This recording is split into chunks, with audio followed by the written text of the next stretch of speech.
حضرت ام سلیم حضرت انس بن مالک کی والدہ، ان کے شوہر موجود نہیں تھے، انتقال کر گئے، تو حضرت ابو طلحہ انصاری کہتے ہیں کہ میں نکاح کرنا چاہتا تھا۔ حضرت ابو طلحہ بڑے سمجھدار آدمی تھے، زیرک تھے، مالدار تھے، عقل مند دانا بندے تھے۔ انہوں نے پیغام بھیجا حضرت ام سلیم سے کہ تیرے ساتھ نکاح کرنا ہے۔ سمجھدار آدمی تھے، عقل مند تھے۔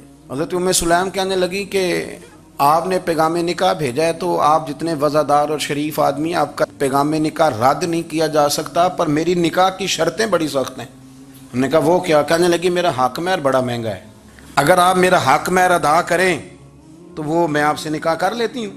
حضرت ثابت رضی اللہ تعالیٰ عنہ فرمایا کرتے تھے دنیا میں اتنا تگڑا حق مہر میں نے کسی بی بی کا نہیں دیکھا، اور اتنا خوبصورت بھی نہیں دیکھا جتنا حضرت ام سلیم کا حق مہر ہے۔ حضرت ابو طلحہ کہنے لگے بی بی تو حق مہر بتا، تیرا کیا حق مہر ہے؟ دیکھو ان لوگوں کا ایمان کتنا مضبوط تھا، تعلق کتنا گہرا تھا۔ ام سلیم کہتی ہے حق مہر دے دو، اور جو لفظ انہوں نے بیان کیے وہ اتنے شاندار ہیں کہ وجد کرنے کو دل کرتا ہے۔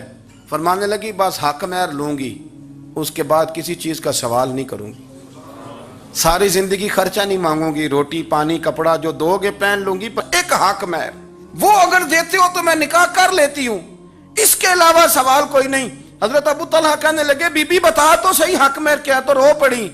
کہنے لگی تو غیر مسلم ہے، میرے نبی کا کلمہ پڑھ جا، یہی میرا حق مہر بن جائے گا، تو حضور کا غلام ہو جا، میں ساری زندگی روٹی نہیں مانگتی، میں کسی شے کا سوال نہیں کرتی، میں غریبی میں جیوں گی، میں تھوڑے پہ گزارا کروں گی، پر میرے رسول کا کلمہ پڑھ جا، یہ میرا حق مہر بن جائے گا۔ آپ یارو اس درد کو سمجھو نا، تو کلمہ پڑھ جا۔ حضرت ابو طلحہ کہنے لگے میں بھی دین کے بڑا قریب تھا، لیکن تیرا سچا اور سچا جذبہ بتاتا ہے کہ دین سچا ہے۔ فرمانے لگے تو اب نکاح کر چاہے نہ کر، میں نے مصطفیٰ کا کلمہ پڑھنے کا فیصلہ کر لیا، میں نے فیصلہ کر لیا ہے کہ اب میں نبی پاک کا کلمہ، اور میری یہ شرط نہیں کہ تو نکاح کرے چاہے نہ کرے، یہ وہ واحد حق مہر ہے۔ ایک بی بی نے حق مہر لیا ہے کہ تو کلمہ پڑھ، تو کلمہ پڑھ اور میں تیرے ساتھ نکاح۔ اللہ کرے اب بھی بیبیاں ہوں جو کہیں کہ پہلے نمازی بن، قرآن مجید یاد کر، پہلے شریف النفس ہو، پر یہ تو بیبیوں کی شرطیں نہیں۔ بیبیاں تو کہتی ہیں قبضہ دے، تو اپنی کنجیاں دے، باقی کسی چیز کی ضرورت۔